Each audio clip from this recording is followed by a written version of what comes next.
Hello friends, इस video में मैं आपको बताऊंगा। तो अभी चीन और भारत को लेके यहाँ पे इंडिया को लेके कंपेयर किया गया है, इकोनॉमी को लेके किया गया है और आगे क्या ग्रोथ रेट रहती है, इंडिया कहाँ कब जाके पहुँच सकता है, इसको लेके आर्टिकल आया है। तो ये मैं आपको डिस्कस करूँगा और ये देखेंगे इस चैनल पे मैं आपको हर एक आर्टिकल डिस्कस करते रहता हूँ जो भी इंपॉर्टेंट होता है, बिजनेस रिलेटेड, फाइनेंशियली रिलेटेड, जो भी स्टॉक मार्केट में काम करते हैं उनके लिए, ताकि फ्यूचर को प्रेडिक्ट कर सके, सेक्टर को प्रेडिक्ट कर सके और आप यहाँ पे इन्वेस्टमेंट कर सकें और प्रॉफिट ले सकें।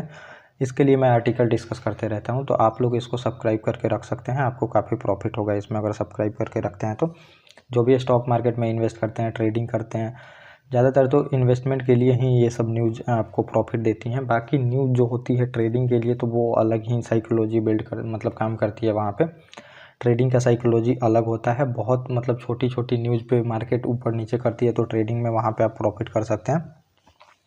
लेकिन ये मैं आपको एक ग्लोबल जो पर्सपेक्टिव होता है उसके अनुसार बताते रहता हूँ। जैसे गवर्नमेंट चेंज हो गई यूएस में, तो उसकी पॉलिसी कैसी है, फिर उसका क्या इम्पैक्ट हो सकता है इंडियन मार्केट पे, ये सब लेके मैं आपको टोटल चीज़ें डिस्कस करते रहता हूँ। तो यहाँ पे चीन का बताया गया है कि दूसरी इकोनॉमी है, वर्ल्ड की लार्जेस्ट इकोनॉमी में आप देखेंगे शुमार है, और यहाँ पे सेकंड लार्जेस्ट इकोनॉमी है। और लगभग चीन का आप देखेंगे तो 20 साल में इकोनॉमी का साइज़ है ये 10 गुना बढ़ गया है।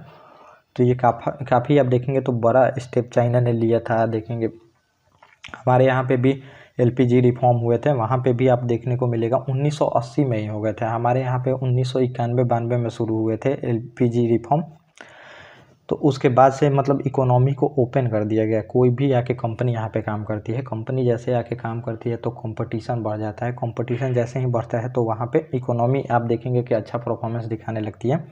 तो हमारा इकोनॉमी आगे बढ़ने लगा। चीन पहले कर चुका था तो पहले ही वो बढ़ गया, और वहाँ पे कम्युनिस्ट गवर्नमेंट है, मतलब वन पार्टी रूल है। तो वो कोई भी आप देखेंगे जो सुधार हो, कोई भी रिफॉर्म होता है तो वो क्या करती है कि हार्श तरीके से लागू कर देती है वहाँ पे। अब ऐसा नहीं है कि सरकार को चेंज कर सकते हैं। अब यहाँ पे हम कोई भी रिफॉर्म करना चाहें तो ऐसा नहीं है कि इतना ईजी है कि कोई भी रिफॉर्म हो सके। जैसे आप देखेंगे 3 फार्म बिल आया था हमारा, मतलब कि किसानों के लिए, तो वहाँ पे गवर्नमेंट को स्टेप बैक लेना पड़ा था, बिल को फिर से मतलब बैक ले लिया गवर्नमेंट ने। तो ये डेमोक्रेसी की आप देखेंगे एक पावर भी आप देख सकते हैं, या फिर डेमोक्रेसी की एक वीकनेस भी देख सकते हैं कि यहाँ पे पॉलिटिकल चीज़ों को भी आपको देखना होता है, वोट भी देखना होता है। तो वहाँ पे हम फार्म बिल इंट्रोड्यूस तो किए थे, लेकिन उसको मतलब बिल पास तो करा भी लिए थे लेकिन लागू नहीं कर सके थे, ये आपको देखने को मिला। लेकिन चाइना में ऐसा कुछ नहीं है, वहाँ पे बिल इंट्रोड्यूस भी होगा, पास भी होगा, मतलब जनता कुछ भी नहीं कर सकती है, उनके पास कोई पावर नहीं है कि वो वोट दे के सी जिनपिंग को हटा दे, क्योंकि वन पार्टी रूल है यहाँ पे। तो 10 गुना बढ़ा है। अब इकोनॉमी या फिर कोई भी चीज़ स्टॉक जैसे भी बढ़ती है तो आप देखेंगे तो कंपाउंड होती है। तो पहले फेज में तो धीरे धीरे कोई भी चीज़ें बढ़ती है, लेकिन बाद में आप देखेंगे तो बहुत तेज़ में बढ़ने लगती है। अब जैसे 100 रुपया था आपने लगाया, अब 100 रुपये का 10% बढ़ा तो आपका जो है मान लीजिए तो ये हो गया 110 रुपये। अब इसका 10% बढ़ेगा तो अगले साल आपको 11 रुपये मिलेंगे। तो ऐसा होता है, फिर 11 रुपये ऐड होंगे। ये कंपाउंड आपने सीआई पढ़ा होगा, कंपाउंड इंटरेस्ट। वैसे ही इन्वेस्टमेंट या फिर कोई भी इकोनॉमी या फिर कुछ भी बढ़ती है तो इसी फेज में बढ़ते रहती है। तो 2004 में आप देखेंगे तो जो चाइना की इकोनॉमी की साइज़ थी 2004 में तो 1.9 ट्रिलियन डॉलर के आसपास थी, और आज देखेंगे तो चाइना की इकोनॉमी की साइज़ लगभग 18.2 ट्रिलियन डॉलर के आसपास में पहुंच गई है। और 2004 में भारत बहुत पिछड़ गया था, समझिए 709 बिलियन जो अरब डॉलर होता है उसके पास में ही हमारी इकोनॉमी थी, और अभी हमारी इकोनॉमी का साइज़ आप देखेंगे तो 3.89 ट्रिलियन के डॉलर के आसपास पहुंची है। तो जैसे ही हमारा इकोनॉमी का साइज़ आप देखेंगे कि बढ़ेगा, लगभग आप मान के चलिए कि इस जो पीएम मोदी का कार्यकाल है तो इस कार्यकाल में जो हमारी इकोनॉमी है तो 6 ट्रिलियन से आगे जाने वाली है 2029 तक, आपको मान के चलना पड़ेगा। यानी 20 साल में भारत की इकोनॉमी का साइज़ जो है करीब 5.5 गुना बढ़ा है। और अमेरिका, चीन, जर्मनी, जापान के बाद में भारत का आज स्थान पाँचवीं इकोनॉमी में है, तो 5th लार्जेस्ट इकोनॉमी है हम। तो हमारा साइज़ तो 5 गुना बढ़ा है, लेकिन चाइना का साइज़ आप देखेंगे तो 10 गुना बढ़ा है। तो ग्रोथ रेट काफ़ी तेज़ रहा है चाइना में। एक्सपोर्ट बेस इकोनॉमी है चाइना की, एक्सपोर्ट उन्होंने बहुत किया है। सभी देशों के साथ उनका ट्रेड डेफिसिट है। ट्रेड डेफिसिट मतलब समझिए कि वो ज़्यादा बेचते हैं, ख़रीदते कम है, मतलब ज़्यादा पैसा कोई भी चीनी कंपनी या फिर चीनी लोग किसी भी देश में जाके कमाते हैं। और इसमें यही बताया गया है आज भारत दुनिया की सबसे तेज़ बढ़ती इकोनॉमी है, तो सबसे तेज़ ग्रोथ रेट है। आसपास आप देखेंगे पूरी तरह से वर्ल्ड का जो एवरेज ग्रोथ रेट है तो 3 से 4% के आसपास है, लेकिन हमारा ग्रोथ रेट 6 और 7% के बीच में है, तो काफ़ी तेज़ में हमारा ग्रोथ रेट है। अभी काफ़ी अभी ये भी आप देखेंगे तो अपॉर्चुनिटी बहुत है हमारे पास ग्रोथ रेट की। एक तो यहाँ पे मिडिल क्लास बहुत बढ़ रहे हैं, बहुत सारी ये डिपेंड मतलब चीज़ें हैं जो कि मैंने आपको बहुत सारी वीडियो में तो बता रखा है, और आप मतलब आने वाले कुछ वीडियो में अगर उस पर आर्टिकल आता है तो मैं ये भी बताऊंगा कि क्या क्या अपॉर्चुनिटी है। तो अब इसमें यही बताया गया है कि क्या भारत दोहरा सकता है चीन जैसी ग्रोथ रेट की गाथा, तो ये बिल्कुल दोहराएगा, ये इसमें कोई मतलब ऐसा बात नहीं है कि नहीं होगा। तो पीएम मोदी के कार्यकाल में ही मैंने बताया 2029 तक ही जो हमारी इकोनॉमी है भारत की मतलब दुनिया की तीसरी लार्जेस्ट इकोनॉमी बन जाएगी, थर्ड लार्जेस्ट इकोनॉमी।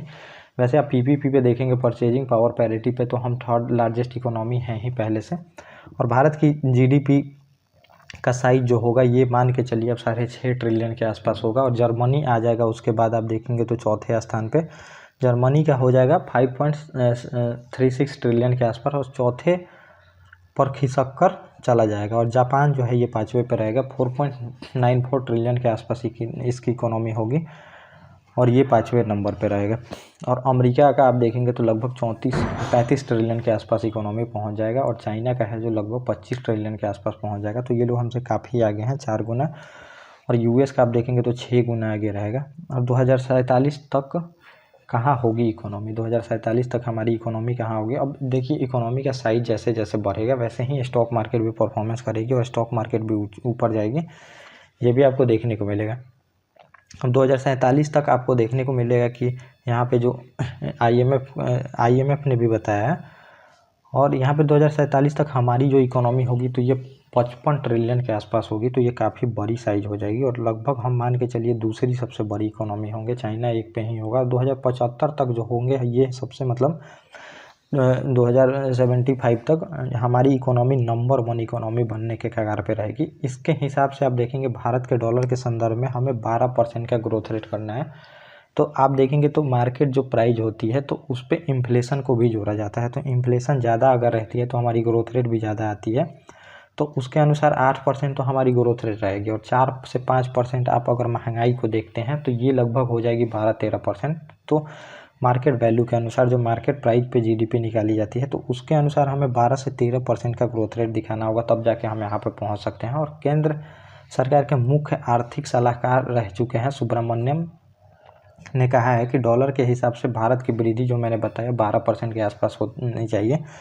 तो एक होता है आप देखेंगे तो नॉमिनल जीडीपी, और एक होता है रियल जीडीपी। तो रियल जीडीपी नॉमिनल में आप देखेंगे कि इन्फ्लेशन को भी जोड़ा जाता है, तो इन्फ्लेशन को लेके यहाँ पे बोला जा रहा है कि 12 से 13% की अगर ग्रोथ रेट रहती है तो हमारी इकोनॉमी काफ़ी अच्छी साइज में पहुँच जाएगी, और दूसरी इकोनॉमी बन जाएगी 1947 तक दोगुना हो जाएगी। अगर ऐसा हुआ तो भारत भी चीन की तरह सफलता को दोहरा पाएगा, और बिल्कुल ऐसा बात नहीं है, भारत आराम से देखेंगे कि चीन जैसा सफलता दोहरा पाएगा। अभी हमने स्लेटर को पकड़ा है, अगर कोई प्रॉब्लम नहीं आती, हमें ज़्यादातर फेस नहीं करनी पड़ती है, तो हमारी इकोनॉमी बहुत है, और फंडामेंटल हमारा बहुत स्ट्रॉन्ग है। फंडामेंटली देखेंगे तो हमारी इकोनॉमी बहुत स्ट्रॉन्ग है। चाइना की इकोनॉमी अभी बहुत सफरिंग कर रही है, वहाँ पे आप देखेंगे तो एक्सपोर्ट बेस इकोनॉमी थी जो कि ट्रेड वॉर के वजह से बहुत प्रॉब्लम फेस करनी पड़ रही है, और जॉब कट हो रही है। जॉब जैसे ही कट होगी तो डिमांड कम होगी, डिमांड जैसे ही कम होती है तो इकोनॉमी परफॉर्मेंस अच्छा नहीं करने लगती है। और हमारे यहाँ पे डिमांड ही खुद इतना ज़्यादा है, हमारे यहाँ पे घरेलू डिमांड बहुत ज़्यादा है। देखेंगे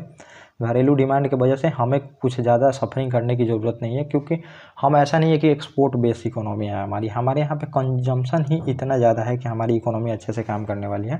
तो ये पूरा टॉपिक था जो मैंने आपको बताया। ओके गाइस, थैंक यू, और अब मिलेंगे अपने नेक्स्ट टॉपिक।